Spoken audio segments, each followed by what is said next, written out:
banyarwandakazi, indirimbo Let Me Be cyangwa se Let Me Be bitewe n'icyongereza cyawe, indirimbo yamaze kwamamara cyane ku mbuga nkoranyambaga zirimo TikTok na YouTube. Benshi barayumvishe bishimira ijwi riryoshye n'injyana y'amapiano, ariko abenshi ntabwo bita ku waba yiri inyuma. Yumvaho gatoya nze nkubwira ku biyiri inyuma.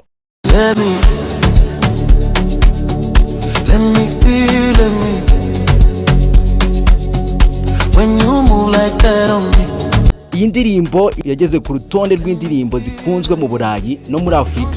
Yakozwe n'umuhanzi w'umunyarwanda witwa Elvin Cena w'imyaka 21. Kuri ubu Cena akaba ari gukomereza amasomo ye mu gihugu cy'Ubufaransa. Cena avuga ko indirimbo yayikoze mbere akoresheje amagambo n'imirongo ye bwite, ariko ntiyanyurwa n'uburyo itunganyijemo abayishyize ku ruhande.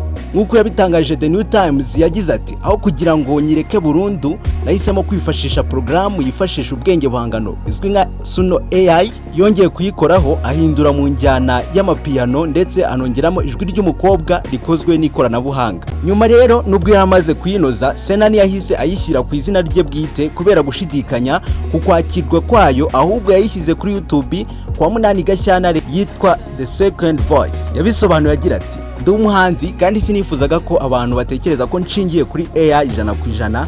Iryo zina ni iry'ikoranabuhanga gusa. Mu minsi mike sasa iyi ndirimbo yahise ikundwa cyane, igera kuri 1 miliyoni y'abayirebye ndetse ikoreshwa mu bihumbi by'amavideo kuri TikTok.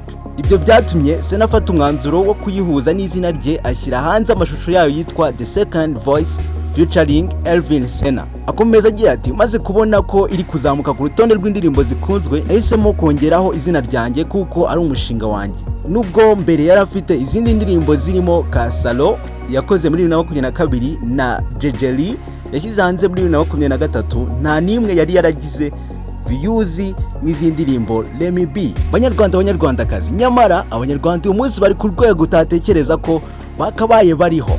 Yumva muri West from Rwanda, Kigali to Rulindo, Mr. Gwagwan, Tatu Arizo to have to Atukan, Mr. Show, Mr. Vibe. Flowinga, umenye izindi updates.